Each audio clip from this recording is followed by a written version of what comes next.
तो आपको कल बताया था डीएनएफ ब्लॉक चैप्टर के अंदर कि एक हमारे पास आयन होता है डाइक्रोमेट आयन Cr2O7-2, इसको कहते हैं डाइक्रोमेट। डाइक्रोमेट है, डाइक्रोमेट आयन, डाइक्रोमेट आयन। और एक होता है क्रोमेट आयन CrO4-2, दोनों ही क्रोमियम के आयन है, क्रोमेट आयन, एक डाइक्रोमेट और एक chromate. Dichromate ion are orange colored crystals and chromate ions are yellow colored crystals. Colour भी इंपॉर्टेंट है कि आपको कलर मालूम होना चाहिए, कलर भी इंपॉर्टेंट है। बोलो ठीक था ये इतना? उसके बाद क्या बताया था उसके बाद? और हाँ हाँ, ये दोनों क्या है? Inter convertible. ये दोनों इंटर कन्वर्टेबल है। कैसे इंटर कन्वर्टेबल है? आपके पास जो क्रोमेट आयन है, क्रोमेट आयन, अगर हम क्रोमेट आयन में क्या मिलाएं?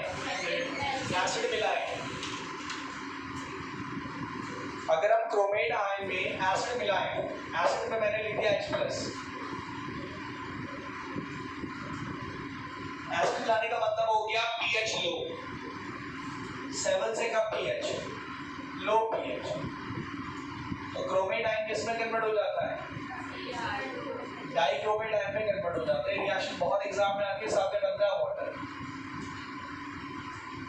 बैलेंस करेंगे तो क्रोमियम 2 है, दूसरा क्या कर दिया?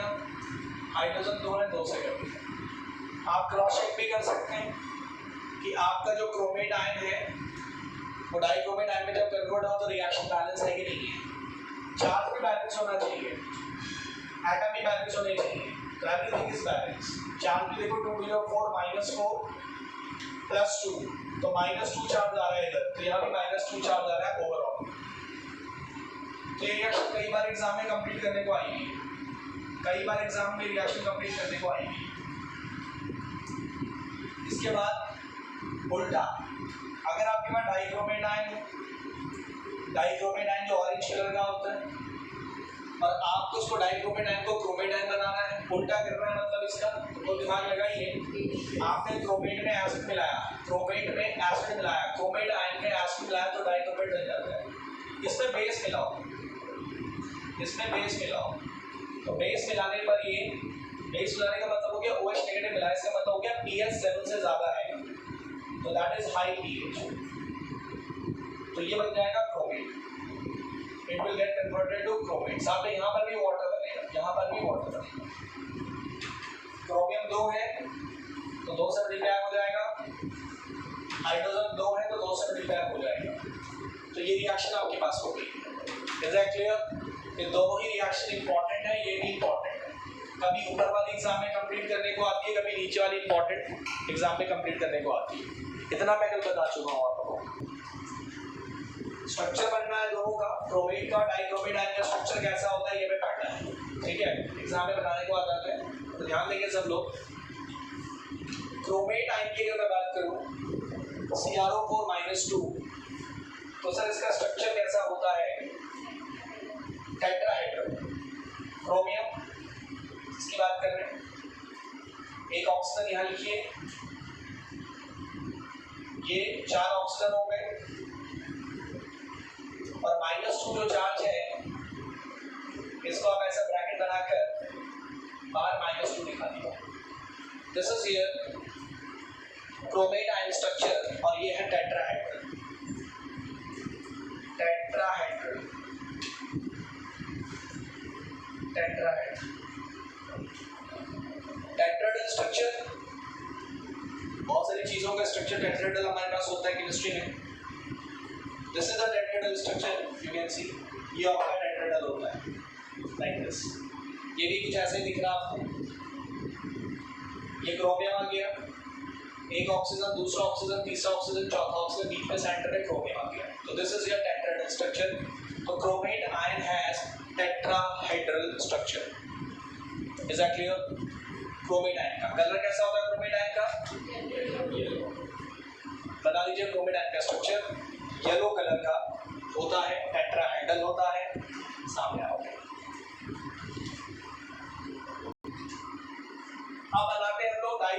टाइप का स्ट्रक्चर है। देखो अगर हम क्या करें, दो क्रोमेट को, जो दो क्रोमेट है जिनका स्ट्रक्चर टेट्राहेड्रल है, अगर आप इन दोनों को, दो टेट्राहेड्रल क्रोमेट आयन को मिला दें और एक ऑक्सीजन कॉमन कर रहे हैं, समझो क्या बोल रहे हैं।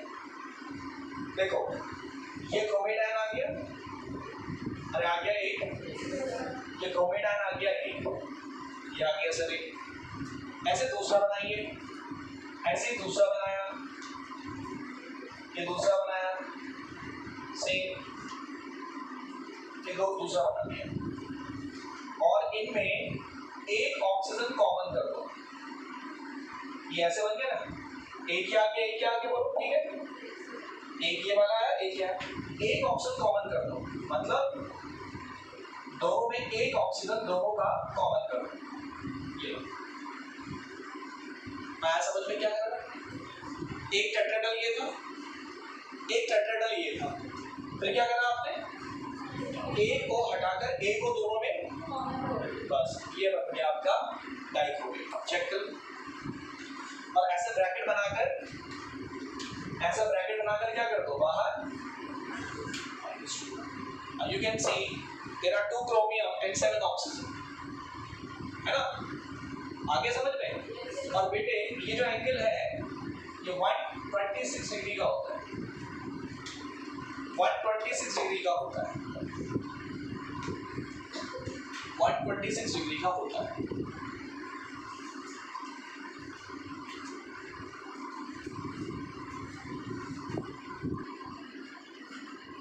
अगली बात ये है कि जो K2Cr2O7 है, पोटेशियम डाइक्रोमेट, इसकी प्रिपरेशन हमने कल पढ़ी थी कि कैसे बनता है, किससे बनता है ये,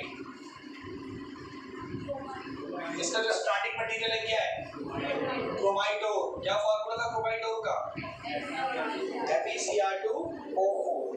3 स्टेप में हमने बनाया था, पहले क्रोमाइडोर से सोडियम क्रोमेट बनाया था, फिर सोडियम क्रोमेट से सोडियम डाइक्रोमेट बनाया था, और फिर सोडियम डाइक्रोमेट से पोटेशियम डाइक्रोमेट बनाया था, ठीक है। तो इसकी प्रिपरेशन कल कर चुके हैं, आज हम इसकी प्रॉपर्टी पढ़ेंगे। तो पोटेशियम डाइक्रोमेट जो है is a very good oxidising agent. तो पोटेशियम डाइक्रोमेट जो है ये एक बहुत अच्छा ऑक्सीडाइजिंग एजेंट होता है केमिस्ट्री के अंदर in the presence of dilute H2SO4। अगर हम इसमें डाइल्यूट H2SO4 मिलाते हैं तो सर ये रिड्यूस हो जाता है, और जो रिड्यूस होता है वो दूसरे को ऑक्सीडाइज करता है। ध्यान से सुनिएगा, जो दूसरे को ऑक्सीडाइज करता है वो खुद रिड्यूस होता है। अगर मैं इसमें एसिड मिला दूं H2SO4 डाइल्यूट, तो सर ये रिड्यूस होगा, और ये रिएक्शन तुम्हें पता होनी चाहिए कि रिड्यूस होकर ये क्या रिएक्शन देता है। अच्छा, जब कोई चीज रिड्यूस होता है तो रिड्यूस होने का मतलब होता है ऑक्सीजन प्रोड्यूस करना। अगर किसी चीज से क्या निकल जाए, ऑक्सीजन निकल जाए, तो हम कहते हैं वो रिड्यूस हो गया। ऑक्सीजन जुड़ जाए तो हम क्या कहते हैं, ऑक्सीडाइज हो गया। तो सर जब ये रिड्यूस होता है तो क्या रिएक्शन होती है, रिएक्शन अपने आप में काफी इंपॉर्टेंट है, और बिल्कुल दिमाग में बिठा लो कि पोटेशियम डाइक्रोमेट एक बहुत बेहतरीन ऑक्सीडाइजिंग एजेंट होता है केमिस्ट्री के अंदर, बहुत कॉमन ऑक्सीडाइजिंग एजेंट होता है जिसको हम बहुत जगह यूज करते हैं। ऑर्गेनिक केमिस्ट्री में भी आप इसका बहुत नाम सुनेंगे, ऑर्गेनिक कंपाउंड्स को ऑक्सीडाइज करने के लिए। तो क्या रिएक्शन होगी, K2SO4 बनेगा, पोटेशियम सल्फेट बनेगा, क्रोमियम सल्फेट बनेगा, वाटर बनेगा, और साथ में ऑक्सीजन गैस प्रोड्यूस होगी। तो पोटेशियम सल्फेट हो गया, K2SO4 बनेगा, क्रोमियम सल्फेट बनेगा, क्रोमियम सल्फेट होता है Cr2SO4 होल थ्राइस, क्रोमियम की वैलेंसी होती है 3, पोटेशियम सल्फेट बनेगा, क्रोमियम सल्फेट बनेगा, साथ में वाटर बनेगा, और सबसे इंपॉर्टेंट बात कि सर ये ऑक्सीजन प्रोड्यूस करता है 3 मोल नेसेंट ऑक्सीजन। ऑक्सीजन जो होता है वो O2 होता है, लेकिन ऑक्सीजन अगर एटॉमिक फॉर्म में हो, एटॉमिक फॉर्म में हो, जैसे कि मैं ये लिख रहा हूँ ब्रैकेट में O, एटॉमिक फॉर्म में हो, ये काफी रिएक्टिव ऑक्सीजन रहता है, इसको कहते हैं क्या, नेसेंट ऑक्सीजन। यहाँ से इसे कहते हैं नेसेंट ऑक्सीजन। तो 3 नेसेंट ऑक्सीजन प्रोड्यूस होते हैं। तो यहाँ से ये MCQ बन सकता है कि पोटेशियम डाइक्रोमेट का एक मोल कितने नेसेड ऑक्सीजन प्रोड्यूस करता है, तो आंसर क्या हो जाएगा 3 मोल ऑफ नेसेड ऑक्सीजन प्रोड्यूस करता है। आया समझ में? ये रिएक्शन तुम्हें याद करनी है, याद होनी चाहिए, ये रिएक्शन तुम्हें याद होनी चाहिए। इससे इंपॉर्टेंट बात ये जरूर पता होना चाहिए कि 1 mole of potassium dichromate produces how many mole of nascent oxygen? The answer is 3। और ये जो ऑक्सीजन ये प्रोड्यूस करेगा, यही ऑक्सीजन क्या करेगा, दूसरी चीजों को क्या करेगा, ऑक्सीडाइज करेगा। अरे ऑक्सीडाइज होने का मतलब क्या होता है, हमें ऑक्सीडेट में पूछ तो क्या मतलब होता है, ऑक्सीजन का एडिशन। तो ये ऑक्सीजन देगा, और ये जो ऑक्सीजन देगा ये ऑक्सीजन कौन लेगा, कोई दूसरा कंपाउंड। जो ये ऑक्सीजन लेगा हम कहेंगे वो क्या हो गया, ऑक्सीडाइज। और इसने ऑक्सीजन दिया तो ये क्या हो गया, रिड्यूस। ऑक्सीडेशन रिडक्शन हमेशा तब होता है जब एक चीज ऑक्सीडाइज हो दूसरा रिड्यूस हो। मैं कह रहा हूँ ये ऑक्सीजन दे रहा है और ये ऑक्सीजन ले रहा है, तो नेचुरल सी बात, ये ऑक्सीजन ले रहा है तो ये ऑक्सीडाइज हो गया, ये ऑक्सीजन दे रहा है तो ये। लेकिन अगर इसने ऑक्सीजन दिया और कोई लेने वाला है ही नहीं ऑक्सीजन, तो फिर बात नहीं कर पाएगी। Is that clear? तो ये जो ऑक्सीजन देता है यही ऑक्सीजन कोई दूसरा ले लेता है, और कोई दूसरा जो ऑक्सीजन लेगा वो हो गया ऑक्सीडाइज और ये हो गया रिड्यूस। तो पोटेशियम डाइक्रोमेट खुद क्या होता है, रिड्यूस, और दूसरों को क्या करता है, और रिड्यूस जब होता है तो उसका एक मोल कितने मोल नेसेड ऑक्सीजन प्रोड्यूस करता है, 3 मोल। किसकी प्रेजेंस में ये रिड्यूस होता है, ये सब बातें पता होनी चाहिए। आ गया समझ में? लिखिए पोटेशियम डाइक्रोमेट मैंने कहा इस रिएक्शन में किसकी तरह काम कर रहा है, oxidising agent. Potassium dichromate is a very good oxidising agent. Reaction आपके सामने है, खुद रिड्यूस होगा, और जब रिड्यूस होगा तो 3 नेसेड ऑक्सीजन प्रोड्यूस करेगा। नेसेड ऑक्सीजन एटॉमिक फॉर्म में जो ऑक्सीजन होता है that is called nascent. During the reaction ये प्रोड्यूस होगी। यहाँ से एमसीक्यू बन सकता है कि पोटेशियम डाइक्रोमेट का एक मोल जब रिड्यूस होता है तो वो कितने मोल नेसेड ऑक्सीजन प्रोड्यूस करता है, आंसर है 3। अब अगली रिएक्शन जो है अगेन वेरी वेरी इंपॉर्टेंट, और बल्कि ज्यादा इंपॉर्टेंट। मैं जानते हो यहाँ पे सब लोग potassium dichromate as an oxidising agent की तरह काम कर रहा है। मैं इसी रिएक्शन को आयनिक फॉर्म में लिख रहा हूँ, ये मॉलिक्यूलर फॉर्म में लिखी हुई रिएक्शन है। अब मैं इसको आयनिक फॉर्म में लिख रहा हूँ। आयनिक फॉर्म में क्या करते हैं, आयनिक फॉर्म में हम केवल उस आयन को दिखाते हैं जो एक्चुअल में रिएक्शन में पार्टिसिपेट कर रहा है। पहली बात, जैसे देखो K2Cr2O7 में K2 को कोई फर्क नहीं पड़ रहा। K2 पहले भी K2 था, अभी भी क्या है, K2 ही है। बस फर्क ये है कि यहाँ पहले डाइक्रोमेट के साथ था, Cr2O7 के साथ था, यहाँ SO4 के साथ है। सल्फेट SO4 पहले भी सल्फेट था, अभी भी क्या है, सल्फेट है। तो यानी कि इस रिएक्शन में पोटेशियम को कोई फर्क नहीं पड़ रहा, सल्फेट को कोई फर्क नहीं पड़ रहा, इनके रिएक्शन में कोई मतलब इन्वॉल्वमेंट नहीं है। अब आयनिक फॉर्म में मैं केवल वो वाला आयन दिखाऊंगा जो रिएक्शन में एक्चुअल में पार्टिसिपेट कर रहा होगा। तो यहाँ पर आएगा डाइक्रोमेट आयन, यानी कि K को हटा दूँ, K को हटा उसको दिखाऊंगा इस रिएक्शन में। तो मैं 2 K अगर हटा दूँ, 2K प्लस K2Cr2O7 को अगर मैं तोड़ूँ तो 2K प्लस Cr2O -2 में ब्रेक हो जाएगा। K को मत दिखाओ क्योंकि K का को पार्टिसिपेशन ना के बराबर है। तो मैंने क्या दिखाया, Cr2O7 -2, ये हो गया पोटेशियम डाइक्रोमेट। और मैंने पोटेशियम नहीं दिखाया, केवल क्या दिखाया, मैंने केवल दिखाया डाइक्रोमेट आयन। मैंने पूरा एसिड नहीं दिखाया, मैंने दिखाया केवल H+। अब जब तुम आयनिक फॉर्म में रिएक्शन लिखते हो तो तुम ऑक्सीडेशन रिडक्शन जो भी लिखते हो वो इलेक्ट्रॉन की टर्म्स में लिखते हो। ऑक्सीजन का निकलना रिडक्शन कहलाता है, और इलेक्ट्रॉन का ऐड होना भी क्या कहलाता है, रिडक्शन। रिडॉक्स चैप्टर पढ़ोगा क्लास 11। ऑक्सीजन का निकलना भी रिडक्शन है और इलेक्ट्रॉन का ऐड होना भी रिडक्शन है। तो यहाँ पर मैं इलेक्ट्रॉन दिखाऊंगा, ये भी रिडक्शन ही हो। तो डाइक्रोमेट आयन एसिड की प्रेजेंस में रिड्यूस होता है और बनता है chromium ion. Chromium ion.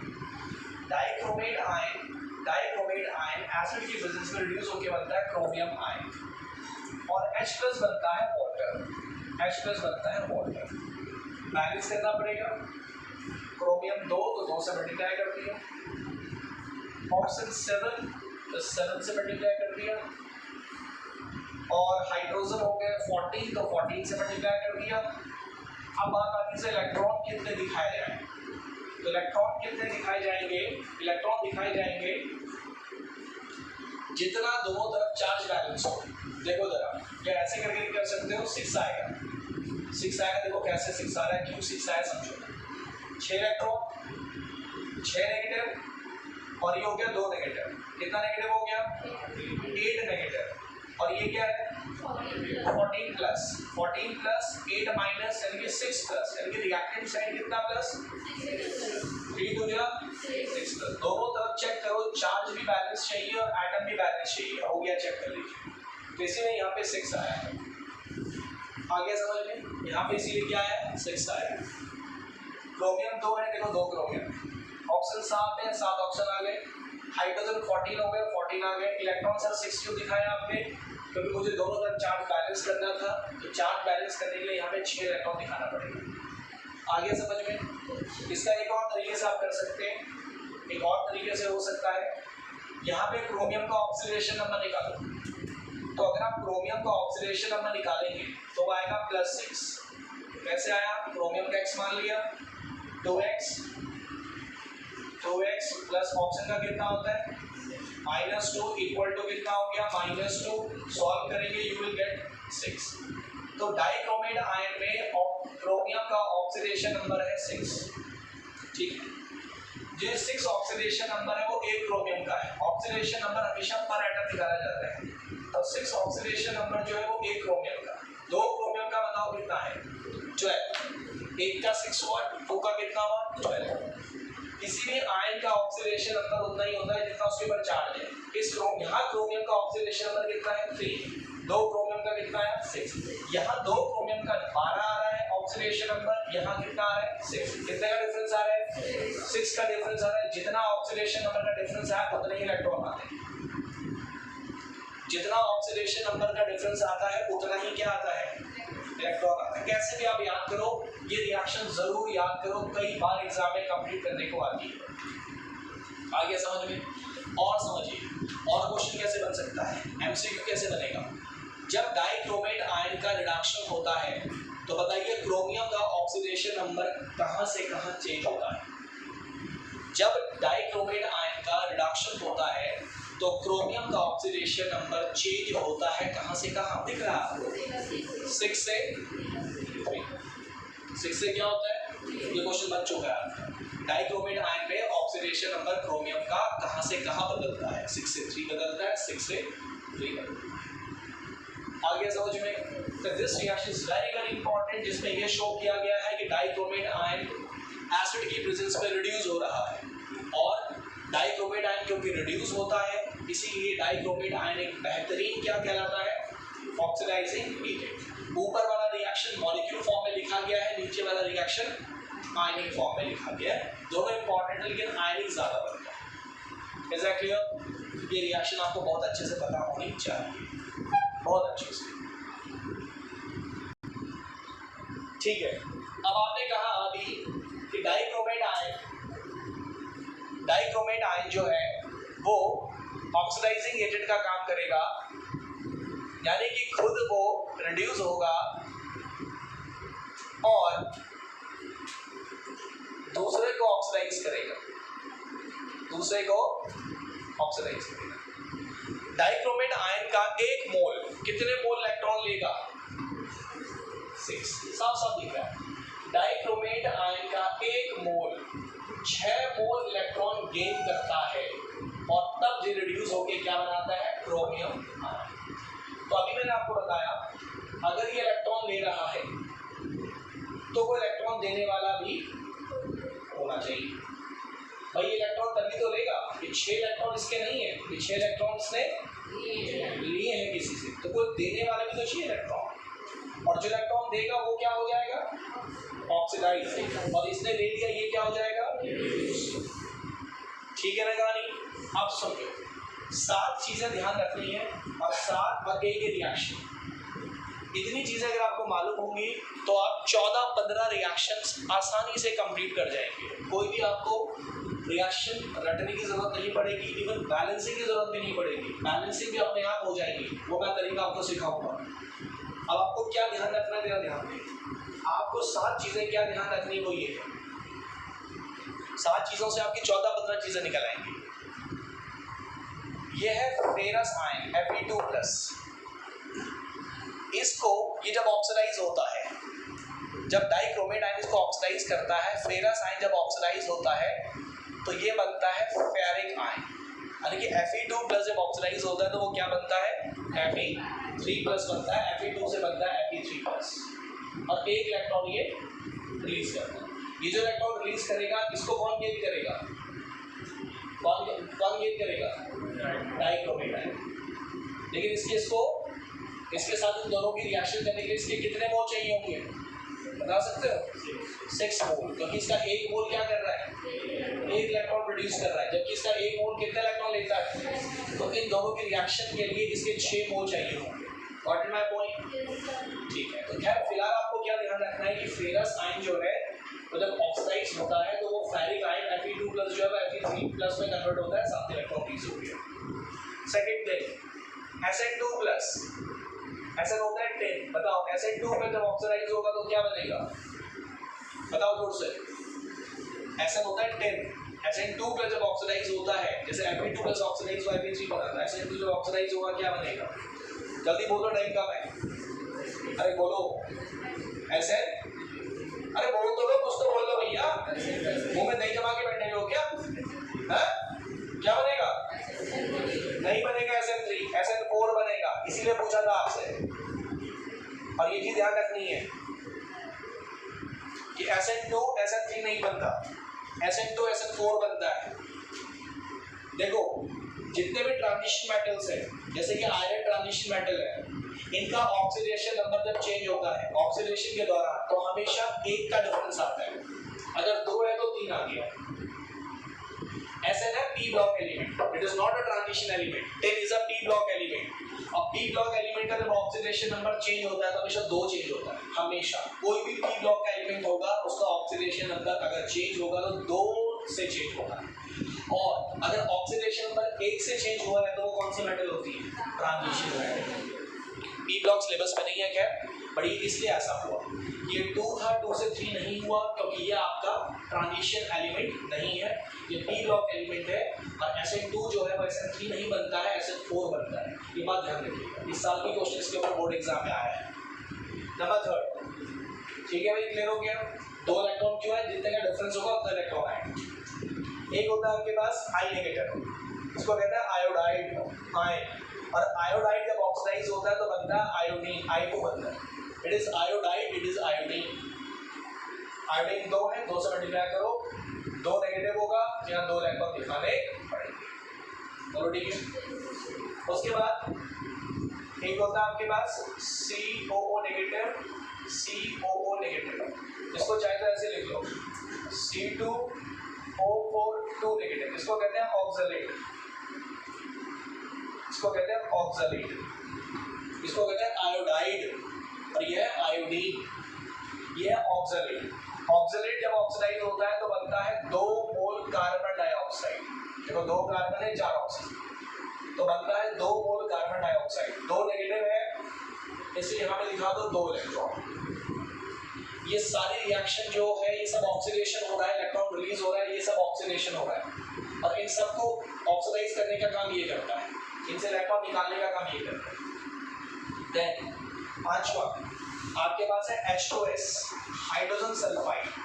Hydrogen sulphide जब ऑक्सीडाइज होता है तो बनता है 2H+, साथ में 2 इलेक्ट्रॉन, और फिर निकल जाता है सल्फर अलग। चेक कर लीजिए, 2+ 2 इलेक्ट्रॉन न्यूट्रल हो गया, हाइड्रोजन 2 है, 2 है, सल्फर 1। तो H2S जब ऑक्सीडाइज होता है तो बनता है 2H+, 2 इलेक्ट्रॉन साथ में सल्फर। और 2 आयन से जो पानी की प्रेजेंस में ऑक्सीडाइज होता है, पानी की जरूरत भी आपको वहां पे पड़ने वाली है, और वो है नाइट्राइट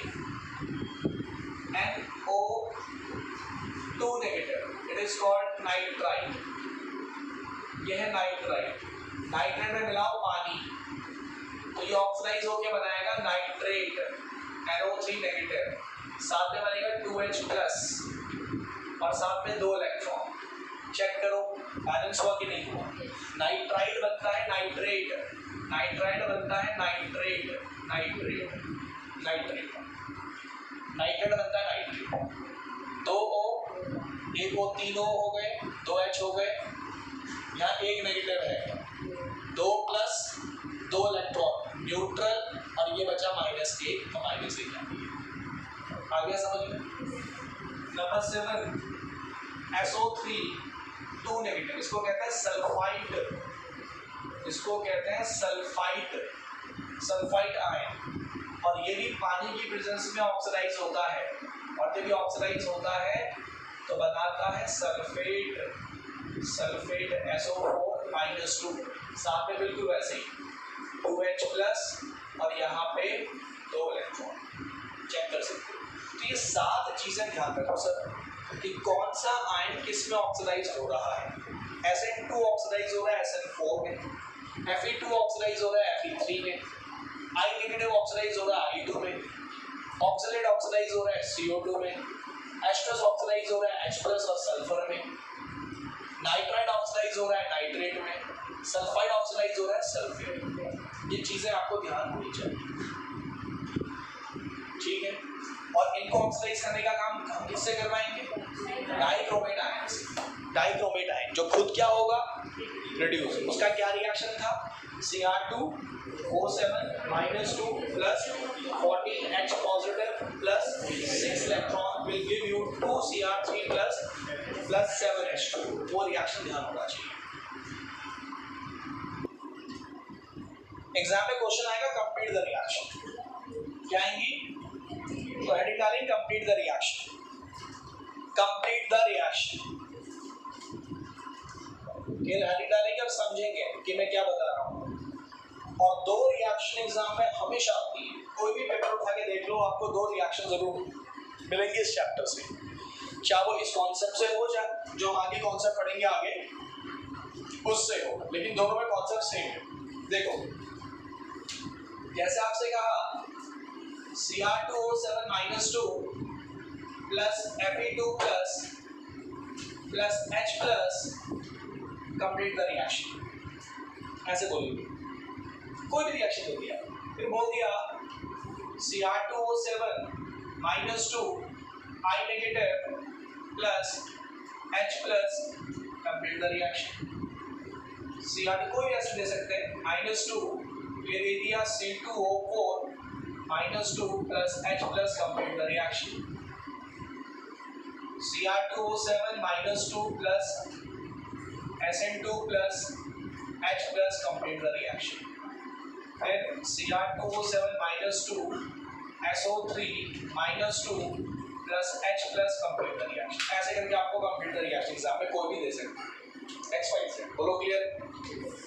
अब इसके 2 तरीके बता रहा हूँ, एक तो बहुत शॉर्टकट तरीका है, ठीक है, लेकिन वो शॉर्टकट तरीके में बैलेंसिंग नहीं हो पाएगा, बैलेंसिंग आपको खुद ही करना पड़ेगा फिर। और एक दूसरा तरीका बताएंगे जिसमें रिएक्शन अपने आप ही बैलेंस हो जाएगी, आपको बैलेंस करने की जरूरत नहीं है। अब रिएक्शन को समझो पहले कॉन्सेप्ट क्या है। ये कौन सा आयन है सर? Dichromate ion. और डाइक्रोमेट आयन एसिड की प्रेजेंस में किसकी तरह बिहेव करता है? खुद आपको दिख रहा है डाइक्रोमेट आयन एसिड की प्रेजेंस में इलेक्ट्रॉन गेन करता है, तो इसका मतलब कैसे एजेंट हो गया? तो डाइक्रोमेट आयन एसिड की प्रेजेंस में ऑक्सीडाइजिंग एजेंट का काम करता है। इसका मतलब डाइक्रोमेट आयन H+ के साथ मिलकर Fe2+ को क्या कर देगा? ऑक्सीडाइज कर देगा। डाइक्रोमेट आयन H+ की प्रेजेंस में खुद तो रिड्यूस हो जाएगा, क्योंकि हमें मालूम है कि डाइक्रोमेट आयन एसिड की प्रेजेंस में इलेक्ट्रॉन गेन करके रिड्यूस हो जाता है, और किसको ऑक्सीडाइज कर देगा? सारी रिएक्शंस में वही होगा, चेक कर लो। ये H+ और ये दोनों मिलकर किसको ऑक्सीडाइज कर देंगे, ये दोनों मिलकर इसको ऑक्सीडाइज कर देंगे, ये दोनों मिलकर इसको कर देंगे, बोलो क्लियर। अब देखो यार शॉर्टकट तरीका क्या है, शॉर्टकट समझ लो फिर पूरा तरीका समझो।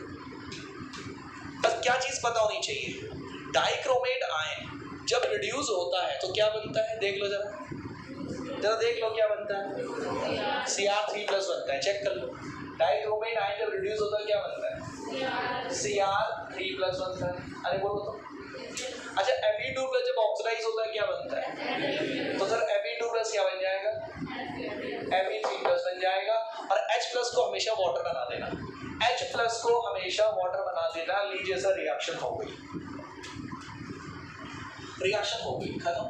लेकिन इसका एक ड्रॉबैक है कि रिएक्शन की बैलेंस, फिर बैलेंस आपको करनी पड़ेगी। अब इतना इजी कॉन्सेप्ट लगा के तुम सारी रिएक्शन कंप्लीट कर सकते हो। बताओ इसको क्या बनाओ? Cr3 प्लस ये क्या बनेगा? I2 और ये क्या बनेगा? H2। खत्म होगी बात। ये क्या बनेगा? Cr3 प्लस ये बन जाएगा CO2। चेक कर लो C2O4 2 नेगेटिव ऑक्सीलेट जो होता है CO2 बनता है, बनता नहीं बनता है? और ये बन जाएगा वाटर। तो इस तरीके से आपने ये Cr2O7 बन जाएगा Cr3 प्लस SN2 क्या बनता है? SN4 बनता है सर, और ये बन जाएगा वाटर बेटा। ये बन जाएगा Cr3 प्लस और ये क्या बनता है? SO3 minus 2। ये बनता है SO4, SO4 माइनस 2 सल्फेट बनता है, SO4 माइनस 2 बनता है और ये क्या बन जाएगा? H2। तो इस तरीके से मैंने सारी रिएक्शंस कंप्लीट कर दी। बोलो क्लियर है? अरे बोलो क्लियर है? तो आप भी ऐसे कर सकते हो। अब दूसरा तरीका पूरी बैलेंसिंग करके दिखानी है। मतलब एग्जाम में आता है complete and balance the reaction. तो अगर आपने कंप्लीट करी तो आधे नंबर मिलेंगे, क्योंकि आपने क्या नहीं किया? बैलेंस नहीं किया। अगर आपका बैलेंसिंग अच्छा तो बैलेंस कर दो इसको, कोई बड़ी दिक्कत नहीं है, कर सकते हो बैलेंस। लेकिन एक दूसरा तरीका भी मैं सिखा रहा हूँ जिसमें आपको बैलेंसिंग की जरूरत भी नहीं पड़ेगी, खुद वो बैलेंस हो जाएगा। आया समझ में? चलो पहले इसको कर लो। अभी अपनी रिएक्शन लिखिए, इसको हमने कंप्लीट कर दिया। हम इसे बैलेंस नहीं किया अभी हमने। अगर आप बैलेंस कर सकते हो इसी में तो कर लीजिए, कोई इशू नहीं। और एक और तरीका मैं आपको बता रहा हूँ कि कैसे इसको करेंगे, ध्यान दें। बैलेंस डाइक्रोमेट आयन और एसिड के बीच का रिएक्शन क्या है, जो कि मैंने आपको बोला, याद कर लो। डाइक्रोमेट आयन और एसिड के बीच का रिएक्शन क्या है?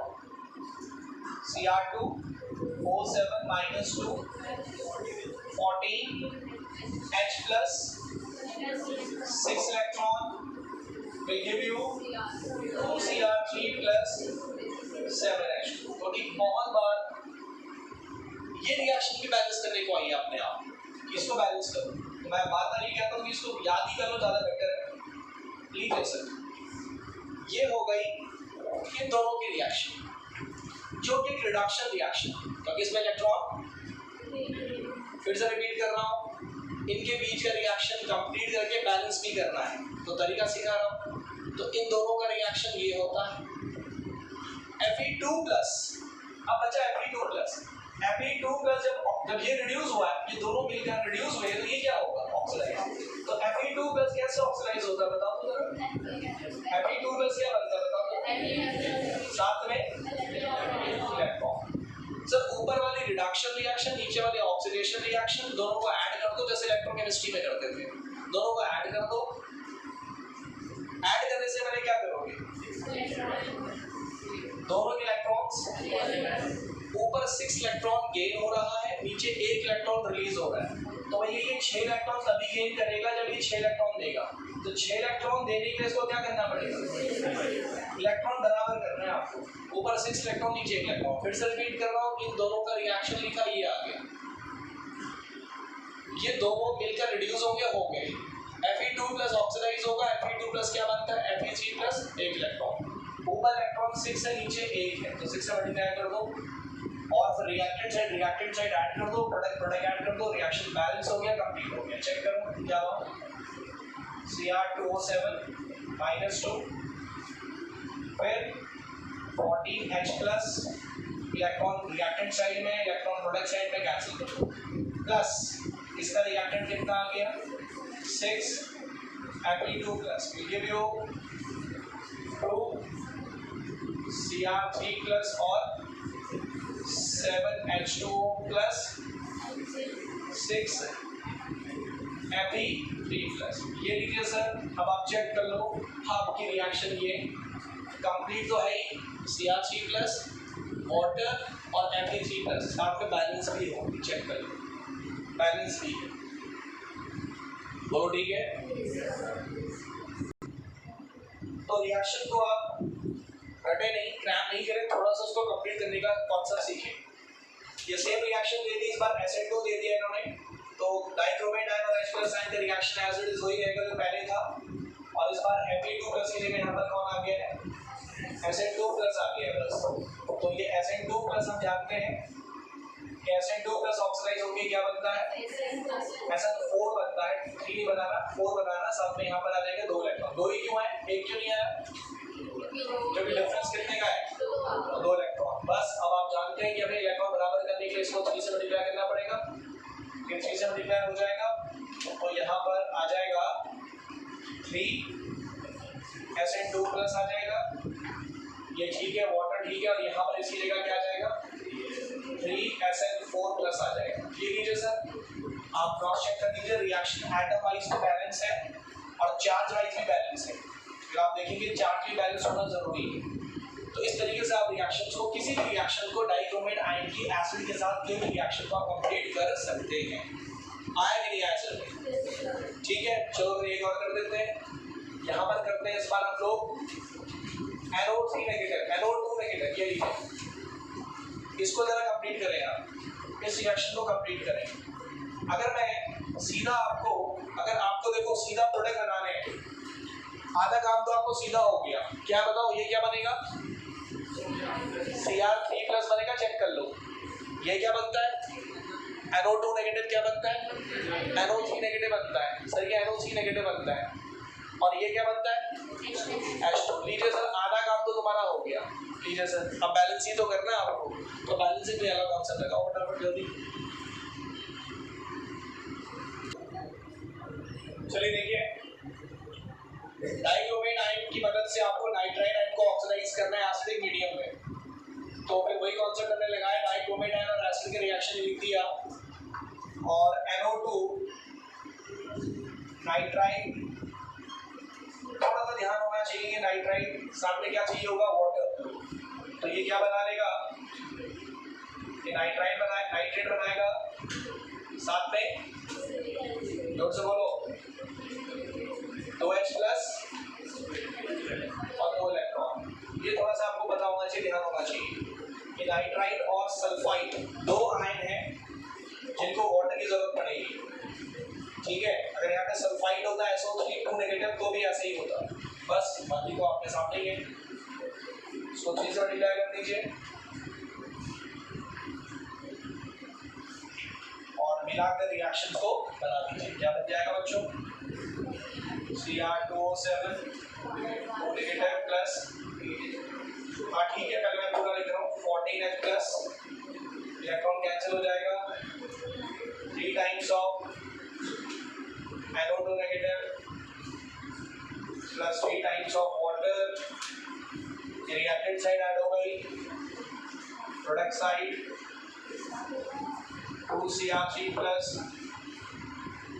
7H2O, 3 times of nitrate and 6H+, electron तो कैंसिल, चाहे तो आप ये रहने दो उसको, और एक काम और कर सकते हो कि लाइट टर्म्स को, जैसे यहाँ 14H+ है, यहाँ पे 6H+ आ रहे हैं, इनको बदल ले आओ तो 8H+ बच जाएगा, यहाँ पे 3 वाटर है, यहाँ पे 7 वाटर है, तो 3 वाटर उधर ले जा लो तो वहाँ 4 वाटर बच जाएगा।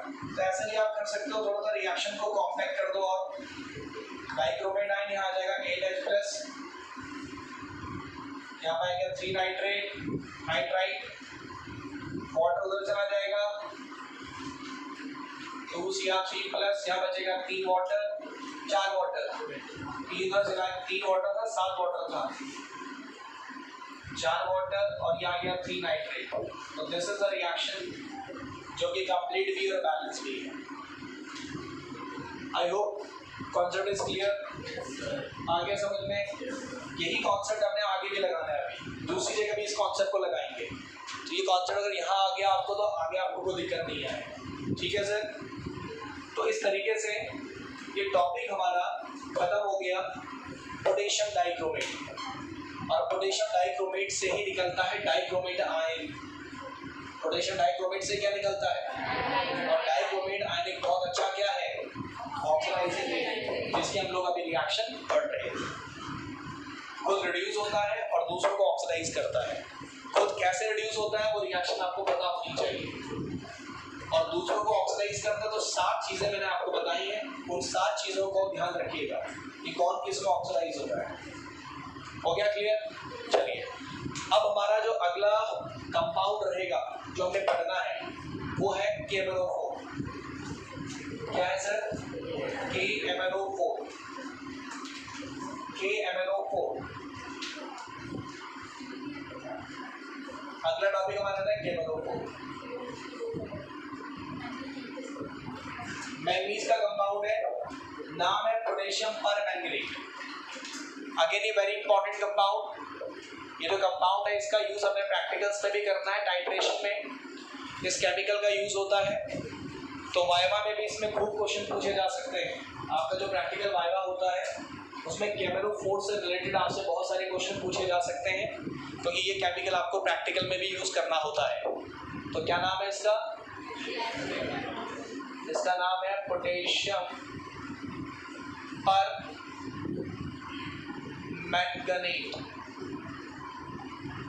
मैंगनेट नहीं है, मैंगनेट है, ध्यान से सुनना। पोटेशियम पर क्या?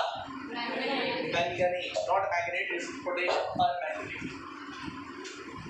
ओके, ये आपका कंपाउंड है पोटेशियम परमैंगनेट।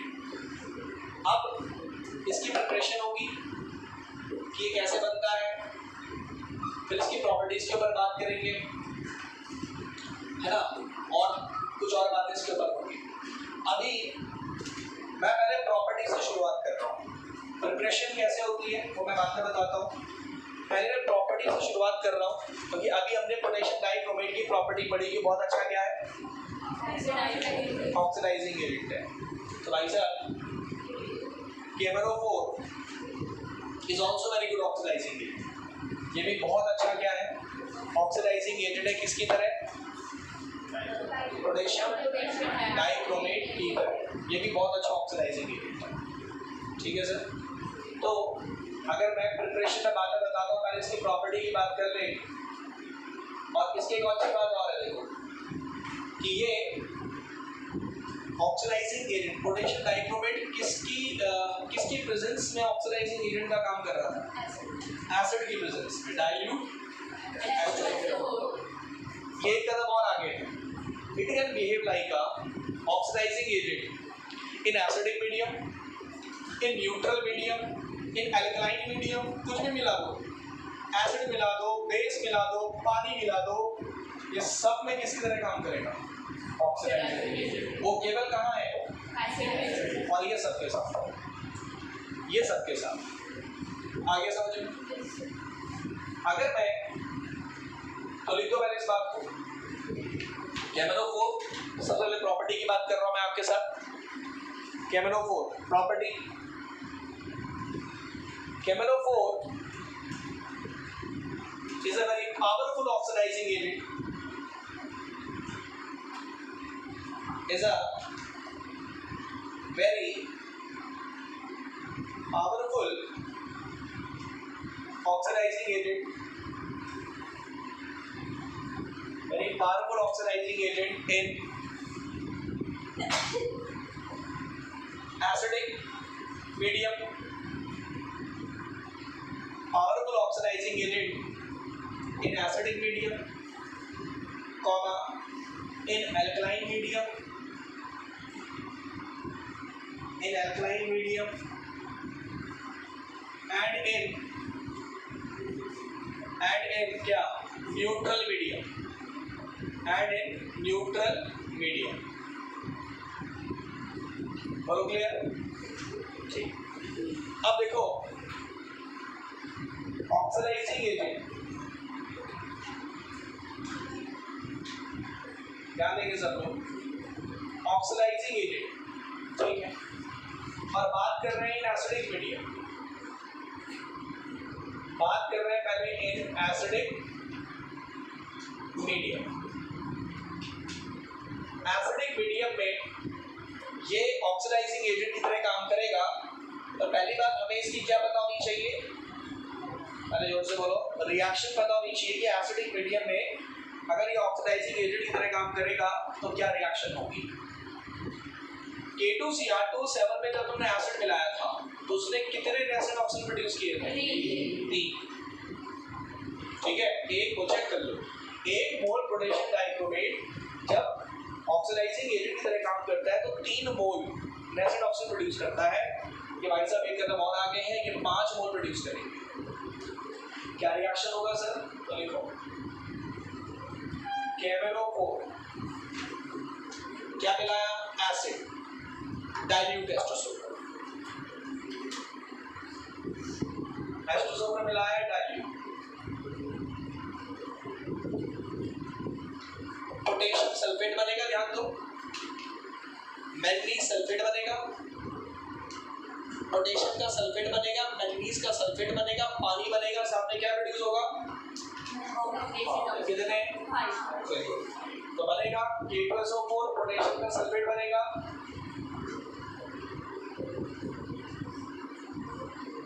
मैंगनीज का सल्फेट बनेगा, MnSO4, पानी बनेगा, और सबसे महत्वपूर्ण बात, सबसे इंपॉर्टेंट बात, कितने रेसिड ऑक्सीजन प्रोड्यूस करेगा? 5। ये मुद्दे की बात है, ये मुद्दे की बात है कि भैया ये ऑक्सीजन प्रोड्यूस करेगा 5।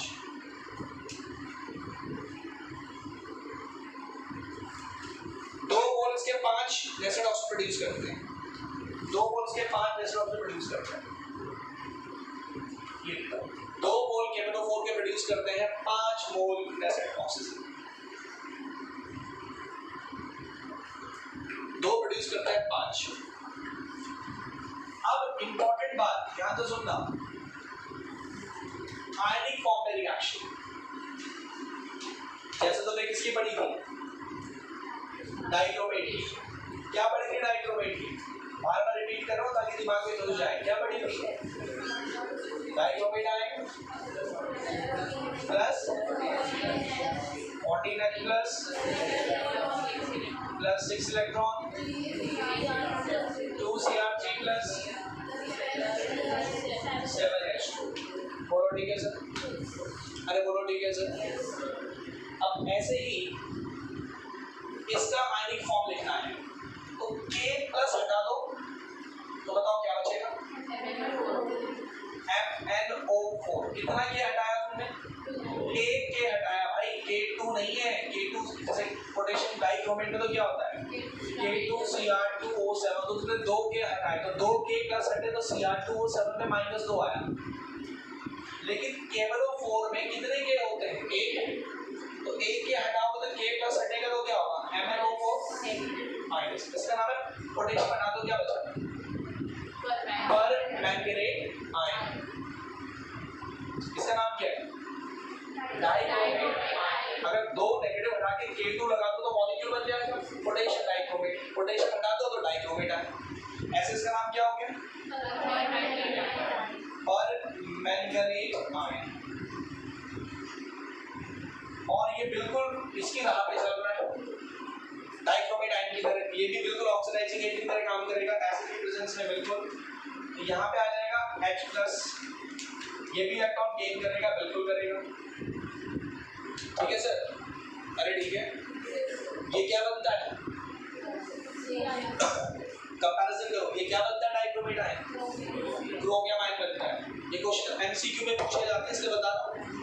ये क्वेश्चन MCQ में पूछे जाते हैं सारे कि डाइक्रोमेट आयन जब रिड्यूस होता है तो कौन सा आयन बनता है? Chromium ion. अब तक तो याद हो गया होगा।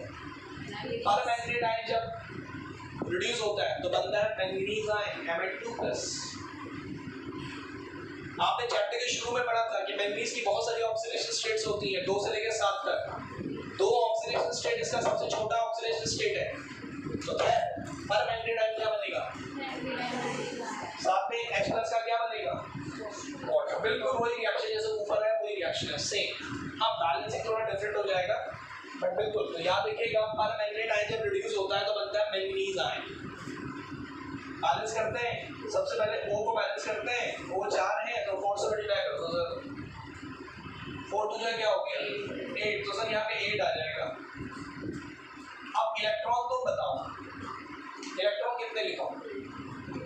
क्या सिखाया मैंने तुम्हें? इलेक्ट्रॉन अगर लिखना है तो क्या करो, इधर Mn का ऑक्सीडेशन नंबर निकाल लो, इधर तो 2 है, किसी आयन का ऑक्सीडेशन नंबर तो उतना ही होता है जितना उसका चार्ज है, सिंपल आयन का।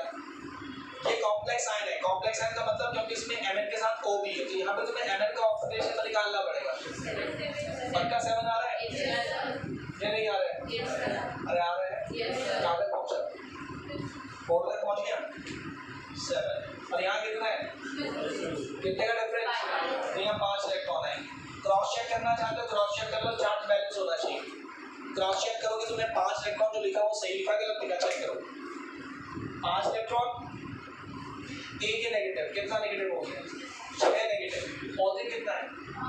5, सॉरी 2, 8, तो 6 नेगेटिव 8 पॉजिटिव, ओवरऑल कितना पॉजिटिव बचा? 2। वहाँ भी क्या है? 2, सही है। तो ये रिएक्शन भी तुम्हें याद होनी चाहिए, ये रिएक्शन भी तुम्हें डाइक्रोमेट आयन की तरह याद होनी चाहिए। परमैंगनेट आयन का ऑक्सीडेशन नंबर कहां से कहां बदलता है? जब वो रिड्यूसिंग एजेंट, ऑक्सीडाइजिंग एजेंट की तरह काम करता है तो परमैंगनेट आयन का ऑक्सीडेशन नंबर कहां से कहां बदलता है? 7 से क्या बदलता है? 7 से क्या बदलता है? बोलो, क्लियर है मेरी बात? अब जिन आयन्स को, 7 आयन्स को डाइक्रोमेट आयन ने ऑक्सीडाइज किया था, उन 7 के 7 आयन्स को हमारा परमैंगनेट आयन भी क्या कर देगा? ऑक्सीडाइज कर देगा।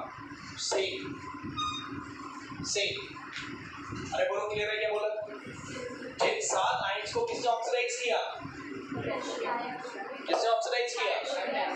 उनको परमैंगनेट आयन भी क्या कर देगा? ऑक्सीडाइज कर देगा। ठीक है, तो इससे आगे कहानी आपको कल बताएंगे कि कैसे ऑक्सीडाइज करेगा। यहाँ तक आप देखेंगे। हो गया क्लियर? आया समझ में? ठीक है, बढ़िया, थैंक यू वेरी मच।